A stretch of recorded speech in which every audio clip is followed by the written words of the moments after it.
എൻസൈക്ലോ വിങ്സിൻ്റെ പുതിയൊരു വീഡിയോയിലേക്ക് നിങ്ങൾക്ക് ഏവർക്കും സ്വാഗതം. ഈ വീഡിയോയിലൂടെ നിങ്ങളുമായി ഷെയർ ചെയ്യുന്നത് PSC പരീക്ഷ എഴുതി കാത്തിരിക്കുന്ന ഉദ്യോഗാർത്ഥികൾക്ക് തിരിച്ചടിയായിട്ടുള്ള ചില വിവരങ്ങളാണ് നിങ്ങളുമായി ഷെയർ ചെയ്യുന്നത്. നമ്മുടെ വീഡിയോസ് ആദ്യമായി കാണുന്ന സുഹൃത്തുക്കളാണെങ്കിൽ ആദ്യമേ തന്നെ ചാനൽ ഒന്ന് സബ്സ്ക്രൈബ് ചെയ്യുക. അപ്പോൾ നമുക്ക് വിശദാംശങ്ങളിലേക്ക് കടക്കാം.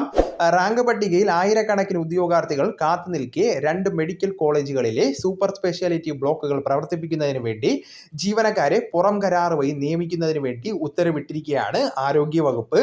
കോഴിക്കോട് മെഡിക്കൽ കോളേജിലെ 150 തസ്തികയും അതോടൊപ്പം തന്നെ ആലപ്പുഴയിലെ 50 ഒഴിവുകളിലേക്കാണ് പുറം കരാർ നീക്കം ഇത്തരത്തിൽ നടക്കുന്നത്. ഇതിൽ 110 തസ്തികകൾ സ്റ്റാഫ് നഴ്സുമാരുടേതാണ്. നിലവിലെ നഴ്സുമാരെ താൽക്കാലികമായി നിയമിക്കുന്നുണ്ടെങ്കിലും ഏതെങ്കിലും ഏജൻസിക്ക് കരാർ നൽകി നിയമിക്കുന്നത് ഇത് ആദ്യമായിട്ടാണ്.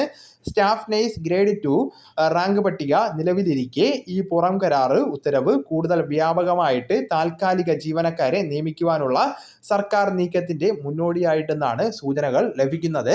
സൂപ്പർ സ്പെഷ്യാലിറ്റി ബ്ലോക്കിലേക്കുള്ള തസ്തിക സൃഷ്ടിക്കപ്പെട്ടാൽ നിയമനം ലഭിക്കുമെന്ന ഉദ്യോഗാർത്ഥികളുടെ പ്രതീക്ഷയാണ് ഇതോടൊപ്പം തന്നെ അവസാനിക്കുന്നത്. മുൻ പട്ടികയിൽ 2000-ഓളം നിയമനങ്ങൾ നടന്ന സ്ഥാനത്ത് നിലവിലെ പട്ടികയിൽ നിന്ന് 1217 പേർക്ക് മാത്രമാണ് നിയമനം ലഭിച്ചിരിക്കുന്നത്. 2026 ജനുവരി 31 ഈ ലിസ്റ്റിന്റെ കാലാവധി അവസാനിക്കുകയാണ്. അപ്പോൾ ഈ വിവരം നിങ്ങളുടെ സുഹൃത്തുക്കളിലേക്കും മറ്റ് ഗ്രൂപ്പുകളിലേക്കും കൂടെ ഷെയർ ചെയ്യുക. നമുക്ക് തുടർന്നും വിജ്ഞാനപരമായിട്ടുള്ള മറ്റ് വീഡിയോസും ആനുകാലിക വിവരങ്ങളുമായിട്ട് വീണ്ടും കാണാം. അതുവരെ ഗുഡ് ബൈ.